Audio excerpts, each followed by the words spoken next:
you know me well, or you've been a patient at my practice, or you've just listened to me talk, you know that I talk a lot about drinking enough water. Water is so essential to the human body. It is one of the most missed remedies to health issues. I remember reading a book about if everyone was hydrated, all of the things that might go away. Our bodies are actually made up of 60% water overall. When a baby is born, they're 78% water. And then you go into the brain and the heart, they're 73% water. The lungs are 83% water. The skin is 64% water. Muscles and kidneys are 79% water. And this one was surprising to me. The bones are made up of 31% water. That's insane. It's amazing. It's an amazing thing that our bodies need enough of to run smoothly.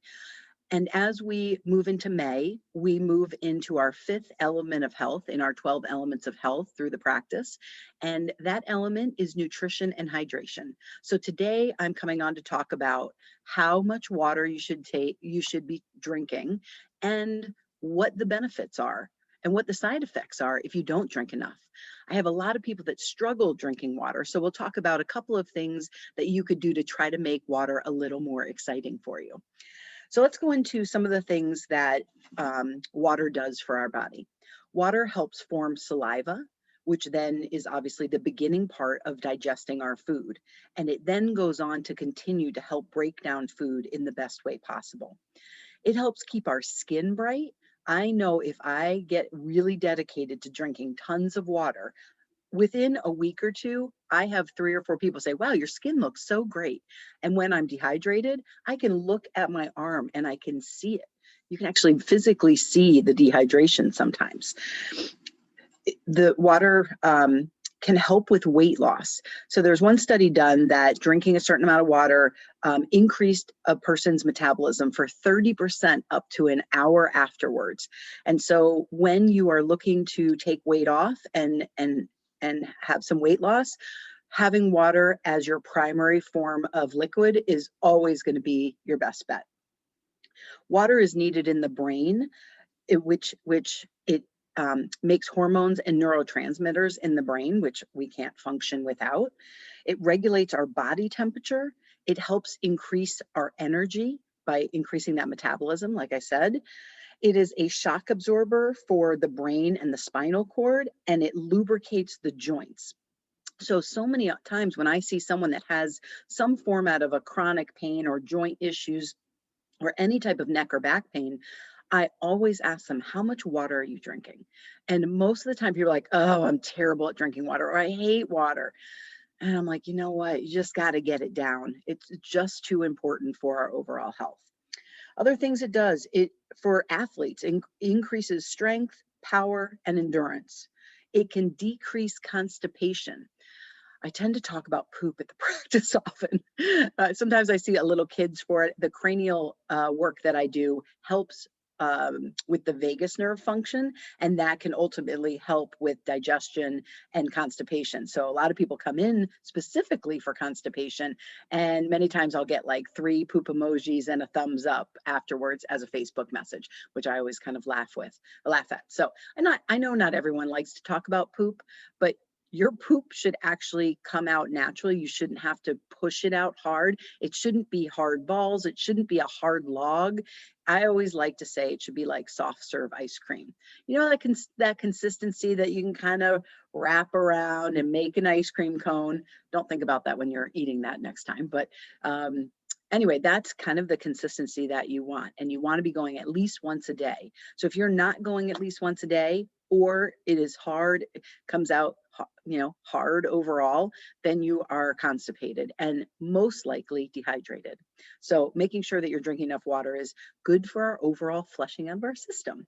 It also flushes other things out like urine. We're going to talk about all that stuff down there. It obviously makes up a large component of urine. So it flushes out waste from the body. It helps our immune system function. Without enough water, and if you're dehydrated, our immune function, the part of our body that fights off things that are coming at it, which it does all day long, which is again an amazing function of the human body, it just doesn't work as well when you're dehydrated. Water also allows cells to grow, reproduce, and survive. So, to be honest, water is life. Water is everything. If you do not have enough water, you can't go many days. I didn't research that. I don't know how many days you can go without water, but it's not long. You can go way longer without food than you can with water. So, how much water are you supposed to drink? While I will not tell you how much I weigh, I try to drink half of my body weight, and that's a lot of water. It takes intention to do that. So let's say you're a 180-pound woman. You should be drinking at least 90 ounces of water. And that's a lot at 8 ounces, right? That's around 11 cups of water. My way of doing this is I have a Yeti. There's my Yeti. And Jason made me a present. He put the branch logo on it for me. It was one of the nicest presents ever. But anyway, I try my hardest to fill that up 4 or 5 times a day and make sure that I'm drinking that much water. So most people don't realize that your body requires half of your body weight. There are different formulas out there, but the most consistent thing I've heard and the easiest thing to understand is half your body weight in ounces. Also, you have to take into consideration if you are working out 2 hours a day, or you are drinking a lot of coffee, iced tea, diet sodas, caffeine sodas in general, those things dehydrate our body. So let's say a typical person might wake up and have 2 or 3 cups of coffee and then drink some water during the day. And maybe they have 2 diet sodas in the middle of the day, and then they drink a little more water, and then they have 2 glasses of wine at night. We actually have to overcompensate for for those things that we're drinking that are not hydrating to our body. And even though it might seem like, well, coffee is mostly made up of water, iced tea is mostly made up of water, wine is, a liquid. And it seems as if we're hydrating ourselves, we're actually dehydrating ourselves with those things. So you have to even double up. I like to recommend that for every cup of coffee or every glass of wine or every beer or whatever you're going to drink during the day, or any carbonated beverage, that you're adding an additional 8 ounces of water. And then really, if you're doing all of that, you're in the bathroom all the time. But that's one of the side effects of being well hydrated. You have to go to the bathroom. Another thing I wanted to talk about is, how do we make water a little more exciting? Water is not everyone's favorite thing. I love water. I just love the feel of it. I like it really cold.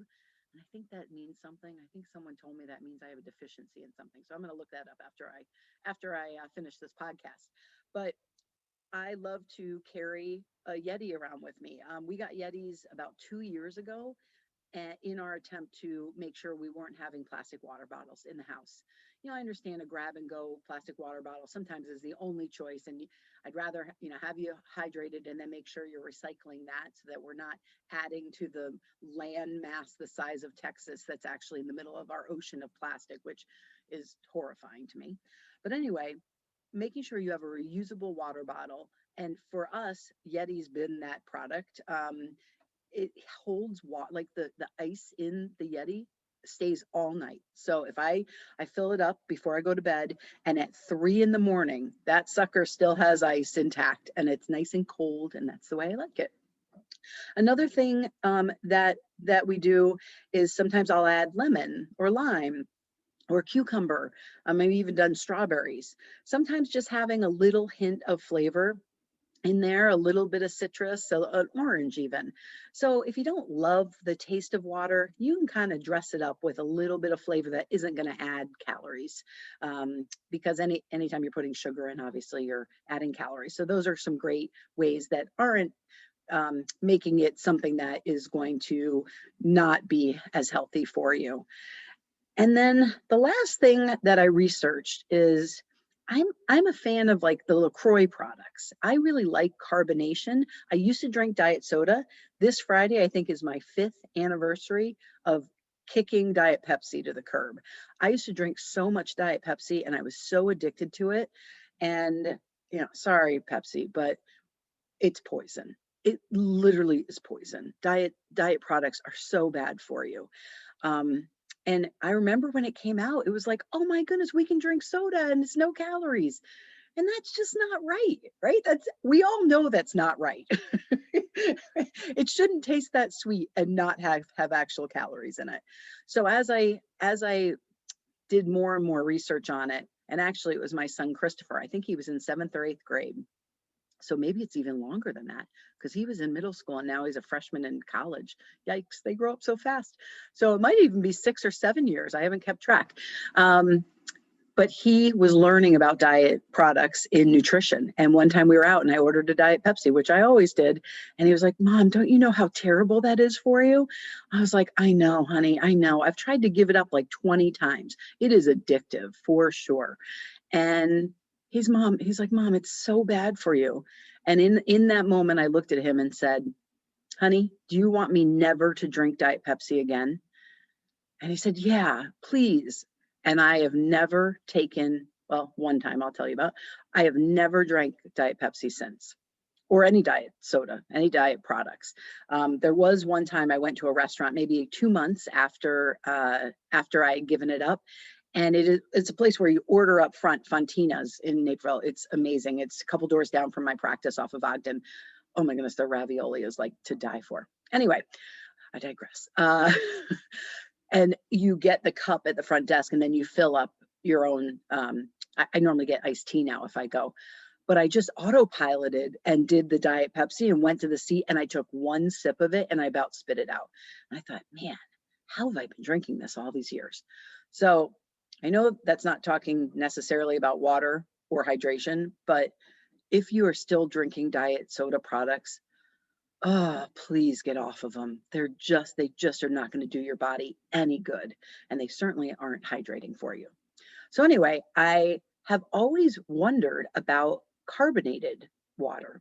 It's obviously a process. It puts, I think, carbon dioxide in the water. And again, that little thing in my brain is like, I don't know if this is as good as water, but it doesn't have any chemicals. Some of it does have some sodium, depending on what product you use. But everything I have found is saying that they don't believe that carbonated water is bad for you. It doesn't cause tooth decay. And that if that is something that can help you drink more water, from the research I've done, if someone can prove me wrong, reach out to me at Cathy@simplysocket.com if you know something I don't, because it doesn't quite feel right that those products are just as good as water. So let me know if you know something that I don't know. But they have some great flavors out there. I mean, anything you want. If I actually have a cocktail, I'll normally do a little bit of vodka and then a whole can of LaCroix. And sometimes I put a splash of cranberry or something in there for a little color, a teeny bit of flavor. But that's what I consider kind of a lower carb, less sugar, not as high calorie drink if you're looking for a summer cocktail. So that's my little tip for a summer cocktail. But again, if you're drinking alcohol, you have to remember that dehydrates your body. So you've got to really bump that water up. So make sure you are balancing that out when you're drinking anything other than water. It's normally not going to be hydrating. So I think that is it. The more and more you learn about the human body, the more amazed you are.